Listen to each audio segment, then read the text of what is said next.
জীবনটা যদি গ্রহণযোগ্যতা পর্যন্ত পৌঁছাইতে হয় আল্লাহর কাছে, চাই নারী হই, চাই যুবক হই, চাই বৃদ্ধ হই, যেই মানুষই হই না কেন, যেখানেরই হই না কেন, যেই বাসারই হই না কেন, যেই বর্ণেরই হই না কেন, যেই পেশারই হই না কেন, যেই সোসাইটিরই হই না কেন, এই জীবনটাকে যদি গ্রহণযোগ্যতা পর্যন্ত পৌঁছাইতে হয় কার কাছে? দুনিয়াওয়ালাদের কাছে না, মালিকের কাছে, যিনি এক ফোঁটা পানির থেকে অস্তিত্ব দিছেন, যার কাছে আবার আমাদেরকে ফিরা যেতে হবে।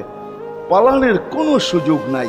এই জন্যই কোরআন আমাদেরকে বোঝায় আইনাল মাফার। আল্লাহ বলতেছে কোথায় ভাগবে তুমি, বলো কোথায় ভাগবে?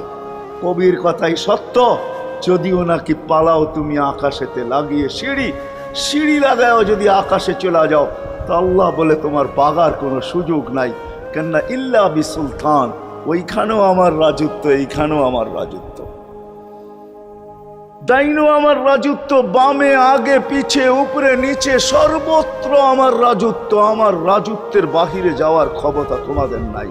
দ্বিতীয় কথা এটো, আইনা আনা মাআকুম আইনা মা কুনতুম, যেখানে যাবে ওইখানে আমি সঙ্গে থাকবো, আমাকে দূর করতে পারবে না। যদি করো তাহলে তুমি থাকবে না, তোমার অস্তিত্বই থাকবে না। কেন আমাদের ভিতরে আল্লাহ নাই বটে, কিন্তু আল্লাহর একটা পাওয়ার আছে যেটাকে রূহ বলে।